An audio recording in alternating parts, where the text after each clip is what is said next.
രാവിലെ തന്നെ ഫുഡൊക്കെ കഴിച്ച് റിസോർട്ടിൻ്റെ മുമ്പിലെത്തി. കറക്റ്റ് 9:30 ആയപ്പം ഡേ ടൂറിൻ്റെ വണ്ടി വന്നു. ഈ ഒരു വണ്ടിയിലാണ് ഇന്നത്തെ നമ്മുടെ ട്രിപ്പ് മൊത്തം. അപ്പം നമ്മൾ രാവിലെ എല്ലാവരും കൂടെ ലാൻഡ് ടൂറിന് ഇറങ്ങിയേക്കുവാണ്. ഈ ഒരു ചെറിയ ഓട്ടോറിക്ഷ പോലത്തെ, നമ്മുടെ അവിടുത്തെ ഓട്ടോറിക്ഷ പോലത്തെ ഒരു സാധനത്തിലാണ് ലാൻഡ് ടൂറിന് പോകുന്നത്. പക്ഷെ നമ്മുടെ അവിടത്തേക്കാളും ആൾക്കാർ കൂടുതൽ അതിനകത്ത് ഇരിക്കാൻ പറ്റും കേട്ടോ. ഇവിടെ ഡേ ടൂർ മാത്രമല്ല, ഐലൻഡ് ഹോപ്പിങ്, ഹെലികോപ്റ്റർ റൈഡ്, സ്നോർക്കലിങ്, പാരാഗ്ലൈഡിങ്, അങ്ങനെ ഒരുപാട് ആക്ടിവിറ്റീസ് ഉണ്ട്. അതൊക്കെ ഇവരോട് പറഞ്ഞു കഴിഞ്ഞാൽ ഇവർ സെറ്റാക്കി തരും. ഇന്നലെ കണ്ട ഗൈഡാണ് ഈ ഇരിക്കുന്നത്. നമ്മളിപ്പോൾ ഫസ്റ്റ് ഒരു മാംഗ്രൂവ് ഫോറസ്റ്റിൻ്റെ അടുത്തേക്കാണ് പോകുന്നത്. ഇവിടെ പോയിട്ട് അടുത്ത സ്ഥലം ഇവിടെ എന്താ ഉള്ളത് നോക്കട്ടെ. അപ്പോൾ നമ്മൾ വന്ന സ്ഥലത്തു നിന്ന് ഇറങ്ങി നേരെ ഇതിൻ്റെ ഉള്ളിലോട്ട് കയറുകയാണ്. ഇതാണ് ഇവിടുത്തെ ഓട്ടോറിക്ഷ. ഇതിലെയാണ് കയറുന്നത്.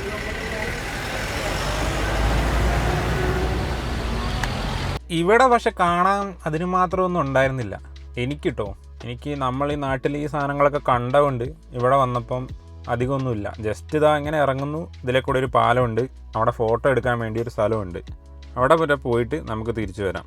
അത്രയേ ഉള്ളൂ ഈ ഒരു സ്ഥലത്ത്. അവിടെ നിന്ന് ഇറങ്ങി അടുത്ത സ്ഥലത്തേക്ക് പോകുന്ന വഴി ദാ ഐ ലവ് ബൊറാക്കായ് എന്ന് പറഞ്ഞിട്ട് വലിയൊരു സംഭവം കണ്ടു. അവിടെ നിർത്തി എന്തായാലും ഞങ്ങളും എടുത്തു 2-3 ഫോട്ടോ. അടുത്ത് നമ്മൾ പോണേ ബൊറാക്കായിലുള്ള ഏറ്റവും ഹൈറ്റ് കൂടിയ വ്യൂ പോയിൻ്റാണ്. ഇവിടെ കയറി കഴിഞ്ഞാൽ ബൊറാക്കായ് ഐലൻഡ് മൊത്തം കാണാൻ പറ്റുമെന്നാണ് പറയുന്നത്. പണ്ട് ഈ ഒരു സ്ഥലത്ത് മുഴുവൻ ഹോട്ടലുകളായിരുന്നു എന്നാണ് പറഞ്ഞത്. ഇപ്പോൾ ഇവിടെ മൊത്തം അടച്ചു പൂട്ടി കിടക്കുകയാണ്. പഴയ ബിൽഡിങ്ങുകൾ മാത്രമേ ഇവിടെയുള്ളൂ. ഇവിടേക്ക് കയറിപ്പോണ വഴി തന്നെ നോക്ക്, വലിയ സെറ്റപ്പൊന്നും ഇല്ലാത്തൊരു വഴിയാണ് അങ്ങോട്ട് കയറിപ്പോണേ. ഇവിടെ ഒരു എൻട്രി ഫീ ഉണ്ട്, അത് കൊടുത്തിട്ട് വേണം നമുക്ക് മുകളിലോട്ട് കയറാൻ. ഇവിടെ കുറേ പരുന്തിനെയൊക്കെ കൂട്ടിൽ പിടിച്ചിട്ടുണ്ടായിരുന്നു. അതിന് നമുക്ക് തൊട്ടൊക്കെ നോക്കാം. അങ്ങനെ ഒരു സ്ഥലം ഇവിടെയുണ്ട്, ഈ ടിക്കറ്റ് എടുക്കുന്ന സ്ഥലത്ത്.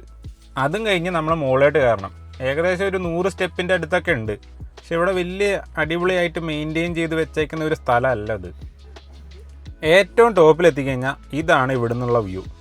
ദൂരെ കാണുന്നതാണ് നമ്മുടെ സ്റ്റേഷൻ 1, 2, 3 അങ്ങനെയുള്ള ബീച്ചുകൾ. ഇനി നേരെ ഓപ്പോസിറ്റ് സൈഡിലായിട്ട് നോക്കിക്കഴിഞ്ഞാൽ അവിടെയാണ് ബൊറാക്കായ് ന്യൂ കോസ്റ്റും നമ്മൾ താമസിക്കുന്ന നമ്മുടെ റിസോർട്ടും. അടുത്ത നമ്മളുള്ളത് മദർ മേരി കേവ് എന്ന് പറഞ്ഞൊരു സ്ഥലത്താണ്. ഇവിടെ നമുക്ക് ഈ കടലിൻ്റെ സൈഡിൽ കൂടെ നടന്ന് പോയി ഒരു കേവ് പോലത്തെ സ്ഥലത്തെത്താം. ഇവിടെ ചെന്നപ്പോൾ ഈ കടലിലായിട്ട് ഇങ്ങനെ നീണ്ടു കിടക്കുന്ന തെങ്ങ് പോലത്തെ സാധനമൊക്കെ ഉണ്ടായിരുന്നു. അവിടെ നിന്ന് എടുത്തു 2-3 ഫോട്ടോസ്. ഇവിടെ നിന്നുള്ള ബീച്ചിൻ്റെ വ്യൂ അടിപൊളിയാട്ടോ, നല്ല രസമുണ്ട് ഇവിടുന്ന് കാണാൻ വേണ്ടി. അത്യാവശ്യം വലിയൊരു ബീച്ചുമാണ് ഇവിടെ. പക്ഷെ നമ്മൾ എത്തിയ ടൈം എന്ന് പറഞ്ഞാൽ ഉച്ചയ്ക്കാണ്. ഈ ടൈമിലൊന്നും ഇവിടെ ഇറങ്ങാൻ പറ്റില്ല, നല്ല ചൂടാണ്. ഇവിടുത്തെ ഈ വെള്ളത്തിൻ്റെയൊക്കെ കളർ കണ്ടോ, എന്തൊരു ക്ലിയറാണെന്നറിയോ. ദൂരേക്ക് നോക്കുമ്പോൾ നീല കളർ, അത് കഴിയുമ്പോൾ ഭയങ്കര നീല, അങ്ങനെ കൂടിക്കൂടി വരും. പക്ഷേ വെള്ളമൊക്കെ നല്ല ക്ലിയർ വെള്ളം. ഇതിൻ്റെ സൈഡിൽ കൂടെ നമുക്ക് ഇങ്ങനെ നടക്കാൻ വേണ്ടി ഇവരിങ്ങനെ ഉണ്ടാക്കി വെച്ചിട്ടുണ്ട്. ഒരു പാത്ത് പോലെ എങ്ങനെ പോകാൻ പറ്റും. നടന്ന് ഇതിൻ്റെ എൻഡിലാണ് ഒരു കേവ് പോലത്തെ, അല്ലെങ്കിൽ ഈ വെള്ളം വന്ന് അടിച്ചിട്ട് ഒരു ഓട്ടോ പോലെ വന്ന ഒരു സ്ഥലം ഉണ്ടെന്നാണ് പുള്ളി പറഞ്ഞത്. അങ്ങോട്ടാണ് നമ്മളിപ്പോൾ നടന്നുകൊണ്ടിരിക്കുന്നത്. ഇതിൻ്റെ സൈഡിൽ കൂടെ നടക്കാൻ നല്ല രസമാണ്. ഒരു സൈഡിൽ വലിയൊരു മലയും മറ്റേ സൈഡിൽ കടൽ പിന്നെ പറയാനില്ല, ഒടുക്കത്തെ ലുക്ക്. അതിങ്ങനെ നടന്ന് കുറേ ദൂരം പോകണം. ഇതാണ് പുള്ളി പറഞ്ഞ സ്ഥലം കണ്ടോ. അവിടെ ഒരു ഓട്ടോ പോലെ ഉണ്ട്, അതിനകത്തൂടെ കുറേ ആൾക്കാർ കയറി പോകുന്നുണ്ട്. അവിടെ ഫോട്ടോ എടുക്കാൻ വേണ്ടി നല്ല തിരക്കായിരിക്കും എന്നാണ് പറഞ്ഞത്. ഇനി മാത്രം എന്താ അവിടെ ഫോട്ടോ എടുക്കാനുള്ളതെന്ന് എനിക്കറിയില്ല കേട്ടോ. എന്തായാലും നമുക്ക് പോയി നോക്കാം അതിനകത്തേട്ട്. ഇവിടെയൊന്നും ഈ കടലിങ്ങനെ കയറിയിട്ട് ഈ സാധനമൊന്നും തിരമാലയൊക്കെ വന്ന് അടിച്ച് പോവില്ലെന്നാണ് ഞാൻ വിചാരിക്കുന്നത്. കുറേ സ്ഥലത്തൊക്കെ ഇങ്ങനെ ഉണ്ടാക്കി വെച്ചിട്ടുണ്ട്. ഈ ഒരു സ്ഥലത്ത് വന്ന് ഇരുന്നിട്ട് അപ്പുറ സൈഡിൽ പോയിരുന്ന് ഫോട്ടോ എടുക്കാനാണ് ഇവിടെ ആൾക്കാർ വരുന്നത്. ഇവിടെ വന്നപ്പോഴാണ് കാണുന്നത്, ഇവിടെ കുറേ പേര് ക്യൂ ആയിട്ട് നിൽക്കുന്നുണ്ട്. ഇപ്പോൾ ഈ ചേച്ചി ഇരിക്കുന്നുണ്ടോ, അവിടെ വന്ന് ഇരിക്കും, എന്നിട്ട് ഇതാ ഇവിടെ നിന്നിട്ട് ഫോട്ടോ എടുക്കും. അപ്പോൾ പുറകിൽ കുറേ ബോട്ടും കാര്യങ്ങളും ഒക്കെ നിർത്തിയിട്ടിട്ടുണ്ട്. നല്ല അടിപൊളി കളറിൽ കടലും കിട്ടും. അതിന് വേണ്ടിയാണ് ഇവരെല്ലാം വന്നിട്ട് ഇവിടെ നിൽക്കുന്നത്. ഇവിടെ നിന്ന് ക്യൂ നിന്ന് അവിടെ പോയി ഫോട്ടോ എടുക്കണം. പിന്നെ നമ്മൾ കണ്ട ആ ഒരു ഗുഹ പോലത്തെ ഓട്ടയില്ലേ, അതിൻ്റെ ഉള്ളിൽ കൂടെയും ഇവിടെ നിന്ന് ഫോട്ടോ എടുത്താൽ നല്ല രസം ഉണ്ടാകുന്നതാണ് പറഞ്ഞത്. ഞാൻ എന്തായാലും ഫോട്ടോ എടുക്കാൻ നിന്നില്ല, കുറച്ചുകൂടെ മുമ്പോട്ട് നടന്നു നോക്കാമെന്ന് വിചാരിച്ചു. കുറച്ചുകൂടെ മുമ്പോട്ട് പോയി കഴിഞ്ഞപ്പം ഇതേപോലെ ചെറിയ പാലങ്ങളും കാര്യങ്ങളൊക്കെ ഉണ്ട്. എന്നിട്ട് അവിടെ കുറച്ച് നേരം ഇറങ്ങി നിന്നു, വീണ്ടും തിരിച്ച് നടന്നു. ഇനി നമ്മൾ പോണേ നമ്മുടെ റിസോർട്ടിൻ്റെ ക്ലിഫിൽ നോക്കിയപ്പം ദൂരെ ഒരു സംഭവം കണ്ടില്ലേ, ഒരു ഓട്ടയൊക്കെ ആയിട്ട്, അങ്ങോട്ടാണ് പോണേ. അവിടേക്ക് പോണേൽ ഈ കാണുന്ന ബൊറാക്കായ് ന്യൂ കോസ്റ്റിൻ്റെ ഉള്ളിൽ കൂടെ കയറി പോകണം. ഇത് ശരിക്കും ഒരു പ്രൈവറ്റ് പ്രോപ്പർട്ടിയാണ്. ബൊറാക്കായിൽ ആർക്കെങ്കിലും ഒക്കെ ഫ്ലാറ്റ്, അവിടെ ഒരു വീട്, അങ്ങനത്തെ സാധനമൊക്കെ മേടിച്ചിടണേൽ ഇവിടെ ഒരുപാട് ഫ്ലാറ്റുകൾ ഇപ്പോൾ വരുന്നുണ്ട്. ഇവരെ ആരായിട്ട് കോണ്ടാക്ട് ചെയ്ത് കഴിഞ്ഞാൽ ഇഷ്ടം പോലെ നല്ല പൈസ ഉണ്ട് കേട്ടോ. അത് കൊടുത്ത് നമുക്ക് ഇവിടെ ഒരു ഹോം മേടിച്ചിടാൻ പറ്റും. ഇതുണ്ടോ, ഇതൊക്കെ അതിൻ്റെ ഓരോ സംഭവങ്ങളാണ്. പിന്നെ ഇതിൻ്റെ ഇടയ്ക്ക് റിസോർട്ടുകളും ഉണ്ട്. ഇതുപോലെ തന്നെ കുറേ ബ്ലോക്കുകൾ ഇതിനകത്ത് ഇങ്ങനെ ഉണ്ടാക്കി വെച്ചിട്ടുണ്ട്. അത് നമുക്ക് വേണ്ട രീതിയിൽ നമുക്ക് നമ്മുടെ ബഡ്ജറ്റിനനുസരിച്ച് ഇവിടെ ഒരുപാട് ഫ്ലാറ്റുകളുണ്ട്. ഈ ഒരു ഭാഗത്തേക്ക് വന്നപ്പം വേറൊരു ഭംഗിയാണ്. ഒരു മലേൻ്റെ മുകളിൽ നിന്ന് ഇങ്ങനെ താഴോട്ട് ഇറങ്ങി വരുന്നു, ദൂരെ കടൽ. അത് നല്ല നീല കളറ്, നല്ല അടിപൊളി റോഡും നല്ല രീതിയിൽ മെയിൻറ്റെയിൻ ചെയ്തേക്കുന്ന സ്ഥലവും. ഇവിടുന്ന് നല്ല രസമുണ്ടായിരുന്നു എല്ലാം കാണാൻ. ഈ കടലിൽ നിന്ന് പിടിച്ചുകൊണ്ട് വരുന്ന എന്തോ ഒരു സാധനമാണ്, ഇത് തിന്നാൻ പറ്റുമെന്നൊക്കെ പറഞ്ഞ് ഇയാളിങ്ങനെ കാണിച്ചു തരുന്നുണ്ടായിരുന്നു. ഇതെന്താ സംഭവം എന്നറിയില്ല. കുറച്ച് പേര് അവിടെ വന്നിട്ട് തിന്നുന്നൊക്കെ ഉണ്ടായിരുന്നു. ഇതിന് ജീവനുണ്ടെന്നൊക്കെയാണ് പറഞ്ഞത്. മധുരമായിരിക്കും എന്നൊക്കെ പറയുന്നുണ്ട്. എന്താണോ എന്തോ. ഇതാണ് ഇവിടെ കാണാനുള്ളത്. കീ ഹോൾ എന്നാണ് ഇതിനെ പറയുന്നത്. ഇതിൻ്റെ ഉള്ളിലോട്ട് ഇപ്പോൾ കയറ്റുന്നില്ല, ഇവിടെ വരെ നമുക്ക് വരാൻ പറ്റുള്ളൂ.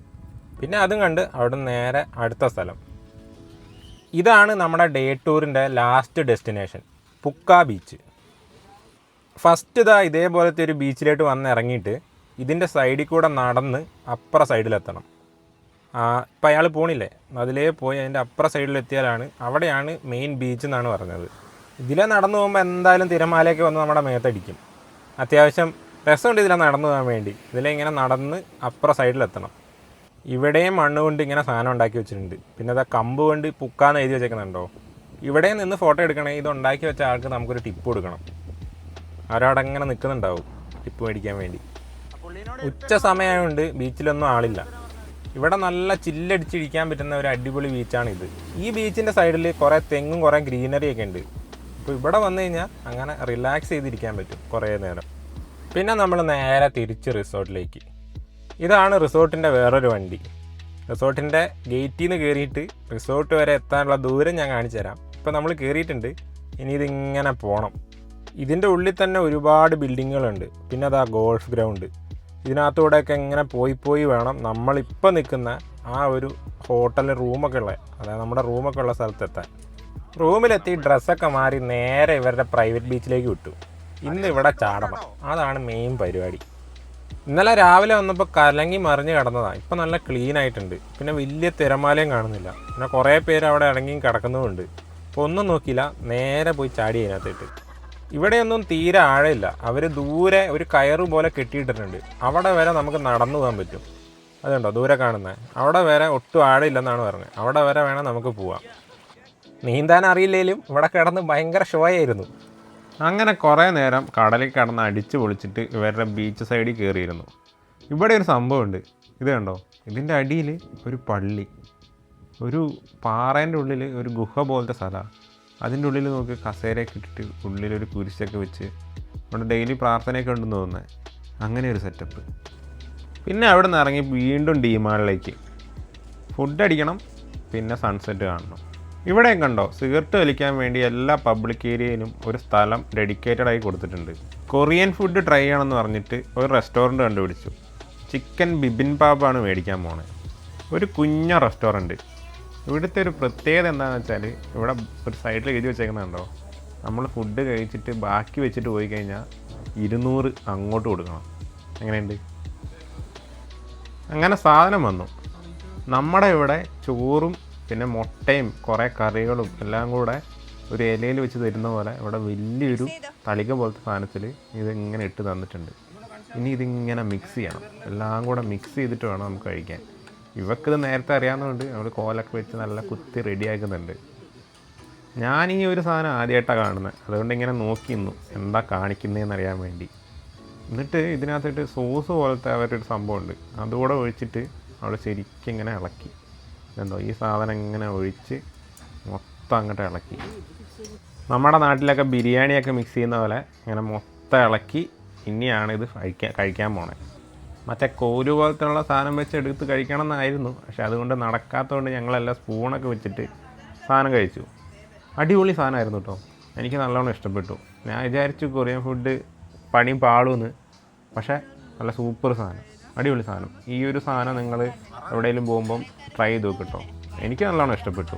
അത് കാരണം ഞങ്ങൾ ഒരു സാധനം പോലും ബാക്കി വെച്ചില്ല, നല്ല തുടച്ചെടുത്തു. പിന്നെ അവിടെ നിന്ന് ഇറങ്ങി നേരെ ബീച്ചിലേക്ക്. സൺസെറ്റ് കാണണം. ലാസ്റ്റ് ഡേ നമ്മളിവിടെ വന്നിട്ട് അത് മിസ്സായി. ഇവിടുത്തെ സൺസെറ്റ് അത് അടിപൊളിയാണെന്നാണ് എല്ലാവരും പറഞ്ഞേക്കുന്നത്. ഈവനിങ് ആയിക്കഴിഞ്ഞാൽ ഈ ബീച്ച് ഭയങ്കര ആക്റ്റീവാണ്. എല്ലാവരും ഇവിടെ എത്തും. കടലിൽ ഇറങ്ങാനും ഇവിടുത്തെ ഓരോ ആക്ടിവിറ്റീസ് ചെയ്യാനും എല്ലാവരും ഉണ്ടാവും അവിടെ. സൺസെറ്റിൻ്റെ ടൈം ആയി കഴിഞ്ഞാൽ കളറൊക്കെ അങ്ങ് മാറും. പിന്നെ മാരക ലുക്കാണ്. നേരത്തെ നമ്മൾ കണ്ട നീല കടലൊക്കെ അങ്ങ് മാറിയിട്ട് നല്ല ചുമന്നങ്ങ് വരും. പിന്നെ ഇവിടുന്ന് നോക്കിക്കഴിഞ്ഞാണ്ടല്ലോ നമ്മളവിടെ നിന്ന് പോകും. പിന്നെ അങ്ങനെ സൺസെറ്റും കണ്ട് അങ്ങനെ നിൽക്കും. കടലിൽ കൂടെ ഇതുണ്ടോ ഇതേപോലത്തെ നമ്മുടെ കാറ്റിനനുസരിച്ച് പോകുന്ന ബോട്ടുകളില്ലേ, അങ്ങനത്തെ കുറേ ബോട്ടുകൾ പോകുന്നുണ്ടായിരുന്നു. ആദ്യം 1-2 ബോട്ടുകളാണ് പോയത്. പിന്നെ ശരിക്കും സൺസെറ്റ് അങ്ങ് വന്നു കഴിഞ്ഞപ്പം ആ കളറൊക്കെ അങ്ങ് മാറിക്കഴിഞ്ഞപ്പം ഒരു സൈഡിൽ നിന്ന് ഇങ്ങനെ നിരനിരയായിട്ട് അതേപോലത്തെ വണ്ടികൾ വരുന്നുണ്ടായിരുന്നു, ബോട്ടുകൾ കേട്ടോ. അത് അവിടെ ശരിക്കും നമുക്ക് പോയിട്ട് ആ ബോട്ടിൽ കയറി പോകായിരുന്നു. ഇതുണ്ടോ ആ ഒരു സ്ഥലത്തു നിന്നാണ് എല്ലാം വരുന്നത്. അത് ശരിക്കും വലിയ വലിപ്പമൊന്നുമില്ലാത്ത ബോട്ടാണ്. അതിനകത്ത് കയറി ഇങ്ങനെ പോയി അപ്പർ സൈഡ് വരെ പോകും. അത് ഈ സൺസെറ്റിൻ്റെ ടൈമിലാണ് ഇവിടുന്ന് എല്ലാവരും പോകുന്നത്. അതെന്തായാലും ഇത് കണ്ടു നിൽക്കാൻ വേണ്ടി നല്ല നല്ല രസമുണ്ടായിരുന്നു. അത് കണ്ടു നിൽക്കാൻ എല്ലാം കൂടെ ഇങ്ങനെ പോകുന്നത് കാണാൻ ഒരു പ്രത്യേക ഭംഗിയായിരുന്നു. പിന്നെ ഈ കടലിൻ്റെയും ആകാശത്തിൻ്റെയും കളറൊക്കെ കൂടെ വന്നപ്പം ഒരു മാജിക്കൽ ഫീല്, അങ്ങനെ ഒരു ഡ്രീമിയോ എന്താ പറയുക, എന്താ എനിക്ക് അറിയില്ല അതിനെന്താ പറയാമെന്ന്. അങ്ങനെ ഒരു ഫീലിംഗ് ആയിരുന്നു ഈ സംഭവം എല്ലാം കൂടെ ഇവിടെ നിന്ന് ഇങ്ങനെ കണ്ടുകൊണ്ട് നിൽക്കുമ്പോൾ. ഒരു തവണ കൂടെ വരണമെന്ന് എനിക്ക് ഭയങ്കരമായിട്ട് തോന്നിപ്പിച്ച ഒരു സ്ഥലമാണിത്. ഇനി അടുത്ത പ്രാവശ്യം വരുമ്പോൾ എന്തായാലും ഇങ്ങനെയുള്ള സംഭവങ്ങളെല്ലാം എനിക്ക് കയറണം.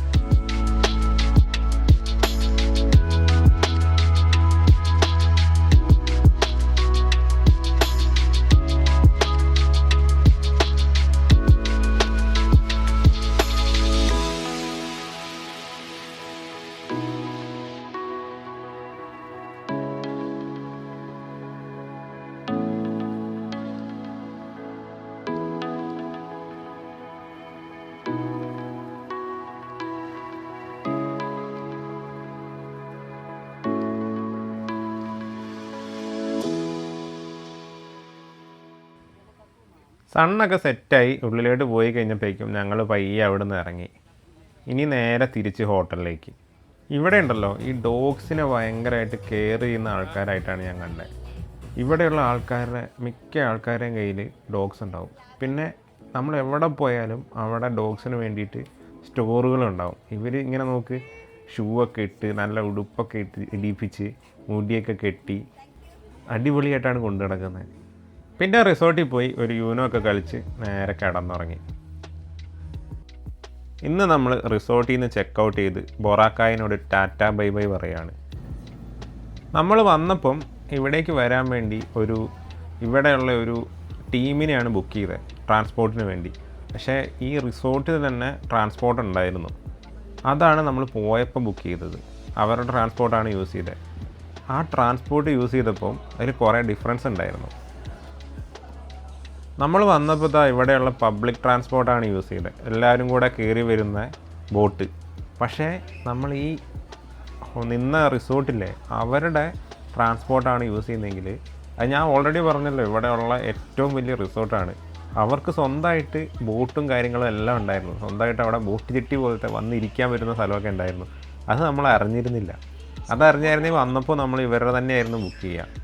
ഇതിപ്പോൾ നമ്മൾ വന്ന അതേ ബോട്ട് ജെട്ടി വന്നിട്ട് അതിൻ്റെ ഒരു സൈഡിലേക്ക് കൊണ്ടുപോയി. ഇവിടെയാണ് പ്രൈവറ്റ് ബോട്ടുകളൊക്കെ നിർത്തിയിരുന്നത്. ഇവിടെ ചെന്നപ്പോൾ കാണുന്നത് ഇവരുടെ സ്വന്തം പ്രൈവറ്റ് ബോട്ട്. ഇവിടെ അവരുടെ ഹോട്ടലിൻ്റെ അതായത് റിസോർട്ടിൻ്റെ പേരൊക്കെ എഴുതിയിട്ടുള്ള പ്രൈവറ്റ് ബോട്ട്. ഇത് ഇവരുടെ തന്നെ ട്രാൻസ്പോർട്ട് ആയതുകൊണ്ട് നമുക്ക് ഇവർക്ക് പോർട്ടർ ഫീസോ അങ്ങനത്തെ ഒരു സംഭവം കൊടുക്കണ്ടായിരുന്നു. ഇവർ തന്നെ പെട്ടിയും കാര്യങ്ങളും എല്ലാം കൊണ്ടുവെക്കുകയും ചെയ്യും, എല്ലാം ചെയ്യുമായിരുന്നു. ഇതായിരുന്നു കേട്ടോ ഇങ്ങോട്ട് വരികയാണെങ്കിൽ ഏറ്റവും ബെറ്റർ. പക്ഷേ നമ്മൾ മറ്റേ രീതിയിൽ വന്നതുകൊണ്ട് അത് നമുക്ക് കാണാൻ പറ്റി എങ്ങനെയാണ് നോർമലായിട്ട് വരുന്നതെന്നുള്ളത്. ഈ ഒരു സംഭവത്തിലാണ്, ഈ ഒരു സ്പീഡ് ബോട്ട് പോലത്തെ സംഭവത്തിലാണ് നമ്മൾ പോകാൻ പോകുന്നത്. ഇത്രയും പേർക്ക് ഇരിക്കാൻ പറ്റുന്ന സ്ഥലമുണ്ട് ഇതിനകത്ത്. നമ്മൾ വന്നപ്പോൾ ആ ബോട്ട് പയ്യല്ലേ വന്നേ, പക്ഷേ ഇത് ശരിക്കും ഒരു സ്പീഡ് ബോട്ടാണ്. ഇത് അത്യാവശ്യം നല്ല സ്പീഡിലാണ് പോണേ. പോകുമ്പോൾ ഇങ്ങനെ തെറിച്ചൊക്കെ പോകുന്നുണ്ടായിരുന്നു. പോകുന്ന വഴിക്ക് പിടിച്ചിരിക്കണം, ഇല്ലെങ്കിൽ ചിലപ്പം നമ്മൾ തെറിച്ചു പോകും. അതേപോലെയാണ് ഇത് പോകുന്നുണ്ടോ, വെള്ളമൊക്കെ തെറിപ്പിച്ച് നല്ല സ്പീഡിലാണ് ഈ ബോട്ട് പോയിക്കൊണ്ടിരുന്നത്. അപ്പുറം ചെന്ന് ഇറങ്ങിയപ്പോൾ അതേ ഫെയർ ബേസ് ബ്ലൂ വാട്ടർ എന്ന് പറഞ്ഞ് വലിയൊരു ബോർഡൊക്കെ വെച്ച് അവർക്ക് വേണ്ടി പ്രൈവറ്റായിട്ട് ഒരു റെസ്റ്റ് ചെയ്യാൻ പറ്റുന്ന, അല്ലെങ്കിൽ ഈ ബോട്ട് വരുന്ന അത്രയും സമയം ഇരിക്കാൻ പറ്റുന്ന ഒരു സ്ഥലം. ഇതിൻ്റെ തൊട്ട് സൈഡിൽ തന്നെയാണ് നമ്മുടെ എയർപോർട്ട്. ഇത് കണ്ടോ, അവിടെയാണ് പ്ലെയിൻ വന്ന് ലാൻഡ് ചെയ്യുന്നത്, തൊട്ടടുത്ത്. ഇത് അത്യാവശ്യം വലിയൊരു ബിൽഡിങ് തന്നെ അവിടെ ഉള്ളത്. ഇത്രയും വലിയൊരു ബിൽഡിങ് നമ്മുടെ നാട്ടിലുണ്ടെങ്കിൽ ഇത് ശരിക്കും ഒരു റിസോർട്ടാക്കാൻ പറ്റും. അത്രയും വലിയൊരു ബിൽഡിങ്ങാണ് ഇവിടെ റെസ്റ്റ് ചെയ്യാൻ വേണ്ടി ഇവരുണ്ടാക്കി വെച്ചേക്കുന്നത്, അതും ബീച്ചിൻ്റെ സൈഡിൽ തന്നെ. ഞങ്ങളുടെ ഫ്ലൈറ്റിന് കുറച്ചുകൂടെ ടൈം ഉള്ളതുകൊണ്ട് കുറച്ച് ഫ്ലൈറ്റ് വരുന്നത് നോക്കിയിരിക്കാൻ വേണ്ടി ഞാൻ ഈ കടലിൻ്റെ സൈഡിൽ പോയിരുന്നു. അടുത്ത ഫ്ലൈറ്റ് വരുമ്പോൾ നല്ല രീതിയിൽ ഒരു വീഡിയോ എടുക്കണമെന്ന് വിചാരിച്ചാണ് ഇവിടെ വന്നിരിക്കുന്നത്. കുറച്ച് നേരം ഇരുന്നപ്പോഴേക്കും എന്താ ഫ്ലൈറ്റ് വന്നു. ഫ്ലൈറ്റ് നേരെ വന്ന് വെള്ളത്തിലോട്ട് ഇറങ്ങുന്ന പോലെയാണ് ഇങ്ങോട്ട്. നമ്മൾ വന്നപ്പം ഈ ഒരു കാറ്റിക്ല എന്ന് പറഞ്ഞ ഈ ഒരു സ്ഥലത്തിൻ്റെ അപ്പുറ സൈഡിലാണ് വന്ന് ഇറങ്ങിയത്. ഇത് ശരിക്കും ചെറിയൊരു എയർപോർട്ടാണ്. നമ്മൾ എയർപോർട്ടിൽ കയറി ചെക്കിനൊക്കെ ചെയ്ത് കഴിഞ്ഞാൽ ഇവരുടെ ഒരു ബസ്സുണ്ട്. ആ ബസ്സിൽ കയറിയിട്ട് ഇവരുടെ റൺവേ കൂടെ ഓപ്പോസിറ്റ് സൈഡിലേക്ക് പോകണം.